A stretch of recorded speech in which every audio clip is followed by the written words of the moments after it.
Good afternoon. Greetings. I am Fariba Enteshari, the founder of Rumi Educational Center.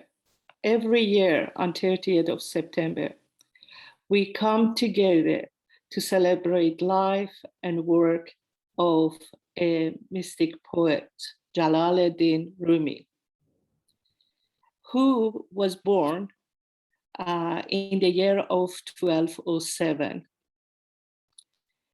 in the eastern part of Greater Persia, which is Afghanistan. Like many immigrants, Rumi was forced to leave his hometown Balkh and reside in a different part of the world, the city of Konya in Turkey. In his teenage years, he absorbed and experienced the world as an outsider.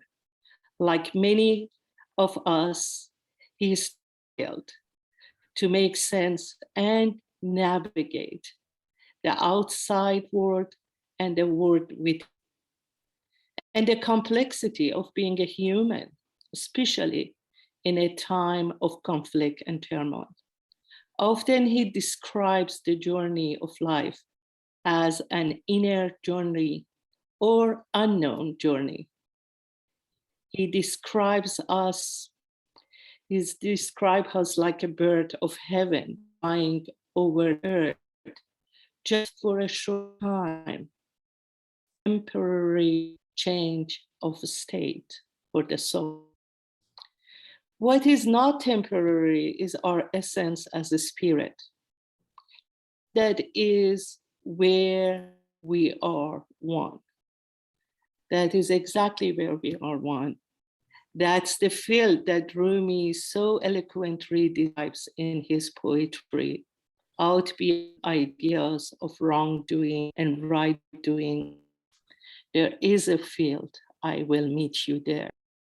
His central message is unity and hope.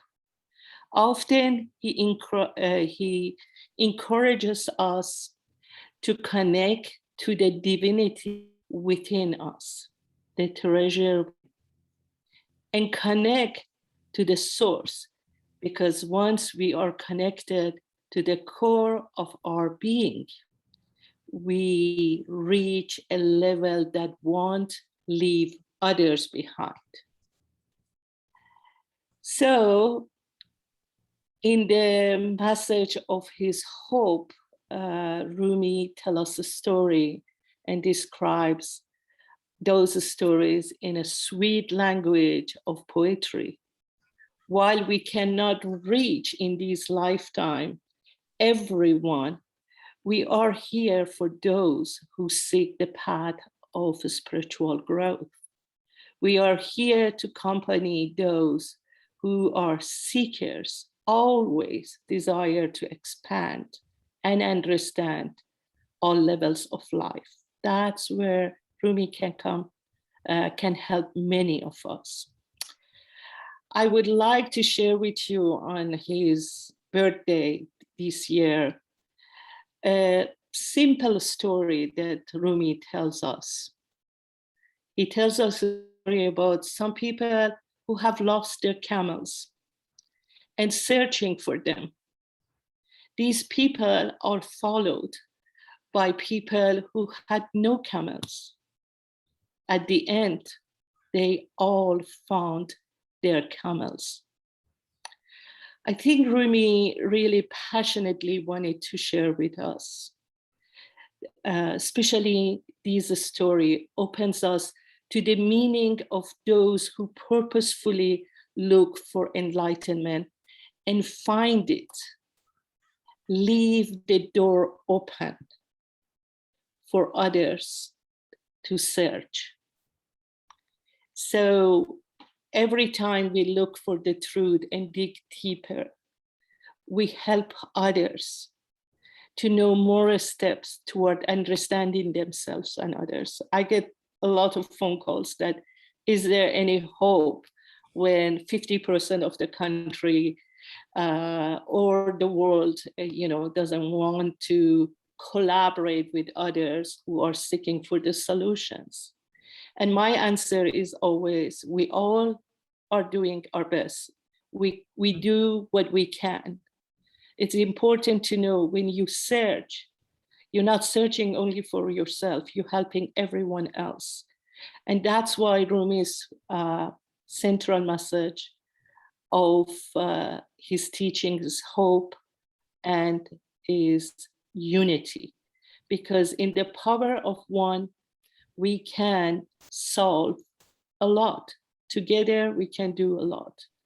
Our spiritual growth increases exponentially. This is the hope that when Rumi was writing his poetry left behind for us, that we all can take part in. Doesn't matter how dire is our time. I would like now, with this short message, to honor the work of Rumi and the teaching that he left behind for us. I would like now to introduce one of our very special intern at UCSB, Kiana Ranjbaran, who is a junior of biopsychology. Kiana joined us last year. She was only 19 years old, and she would like to share with you what she learned and how Rumi's teachings had impacted her. Kiana Jan. Hello, my name is Kiana Ranjbaran. I am a UCSB biopsychology student and an intern with the Rumi Educational Center in Santa Barbara. Here we are celebrating Rumi's 814th birthday. Celebration of Rumi has continued long past his time because his poetry continues to be impactful and meaningful. Persian poetry is famous for its beauty in rhythm and word choice, which can be lost in translation from Farsi to English. Rumi's poems carry this beauty through translation by their message, which often conveys spiritual lessons found in religions across the world, as well as methods of thought transformation and mindfulness utilized by modern therapy practices. Rumi makes these accessible and digestible to anybody who approaches his poetry. Rumi's wisdom in growth's relation to hardship is a reminder of the importance of perseverance throughout times of suffering. For me, Rumi's poetry has cast moments of massive clarity across challenges. In times of uncertainty, Rumi has reminded me of both my own power in viewing a situation and the power of putting my faith in love and in the divine. If I have the power, he reminds me to work out of tenderness and knowing the connection between all beings. In times of difficulty, working with others or in relationships, the reminder that I'm connected to those that are giving me trouble allows me to treat them in the situation with compassion and not be petty or selfish. He reminds me that I know it is not only better for myself and others to do the right thing, but that it's also easier and more in line with my humanity. When it comes to anxiety, depression, or trauma, Rumi casts no shame. He implores us to take each experience for what it is. He does not ask for positivity, which can be harmful and dismissive of negative states of emotion. Instead, Rumi reminds us of the importance of feeling and accepting ourselves and our emotions, as denial can only exacerbate the effect, while acceptance allows for these states to be processed.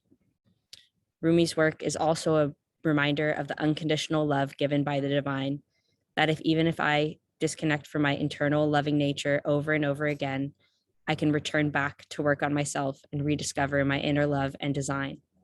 He teaches that there's no such thing as too far gone or too many times fallen off. When things seem hopeless, Rumi has reminded me that there's hope through love and faith in the greater trajectory of time. The greatest lesson that Rumi has offered me, along with the unconditional love of the divine and the connection to all beings, has been knowing that the wisdom he teaches already exists inside of me. Rumi just provides an avenue for accessing it.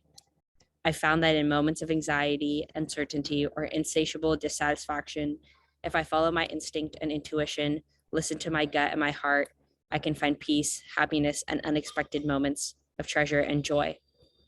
Thank you for being here with us today. Your donations make it possible for us to continue to share Rumi with the community and the youth. Please join us for our programs coming this October. More information and registration is available on our website. Thank you. Thank you, Kiana Jan. And I hope that after this period of time, we can gather with music and food, hopefully next year. There's always hope. Thank you so much for being with us. Bye-bye.